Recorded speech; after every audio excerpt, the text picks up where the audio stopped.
गीता एक गरीब लड़की है। वह बिन माँ बाप की बेटी है, इसलिए उसकी सास और उसका पति उसे ज्यादा कुछ नहीं कहता। गीता के घर में गीता की ही चलती थी। वो जो कहती थी उसकी सास और उसका पति बिना कुछ कहे मान लेता था, क्योंकि वह एक बिन माँ बाप की बेटी थी और उसने शादी से पहले बहुत दुख दर्द सहा था। गीता घर का कोई काम नहीं करती थी।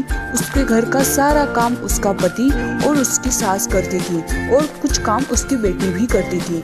गीता तो रोज अपना पर्स लेकर बाहर घूमने चली जाती थी। गीता को कोई कहता भी नहीं था कि वह इस तरह रोज बाहर न जाए या घर का काम करे। घर का काम उसका पति और उसकी सास कर लेती थी। लेकिन एक दिन उसके पति को उसकी सास ने कहा कि बेटा, गीता को ना रोको टोको तो उसको समझाओ कि इस तरह रोज बाहर जाना सही नहीं होगा। हाँ, वो बाहर जा सकती है, पर वो अगर कभी कभार जाए तो ठीक है, लेकिन अगर वो इस तरह रोज बाहर जाएगी तो हमारे समाज के लोग क्या कहेंगे। ये सब सुन के गीता का पति बहुत परेशान रहने लगा।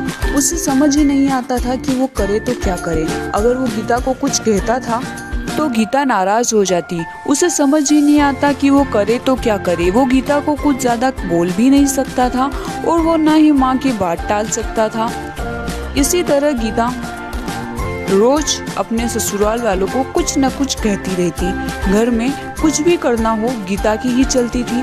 वो अपने पति और अपनी सासू को बहुत बातें सुनाती थी। अगर उनसे कोई काम ठीक से नहीं होता तो भी वे उन्हें डांट लगाती थी। फिर भी उसका पति और उसकी सास चुपचाप उसकी सारी बातें सुनते रहते थे, ये सोचकर कि कभी ना कभी गीता को एहसास होगा कि वो जो व्यवहार करती है वो सही नहीं है।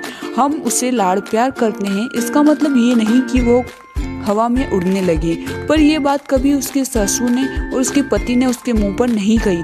उन्हें सिर्फ इसी बात का विश्वास था कि कभी न कभी उसे इस चीज का एहसास होगा। एक दिन ऐसे ही गीता अपनी सहेली रश्मि से मिलने जाती।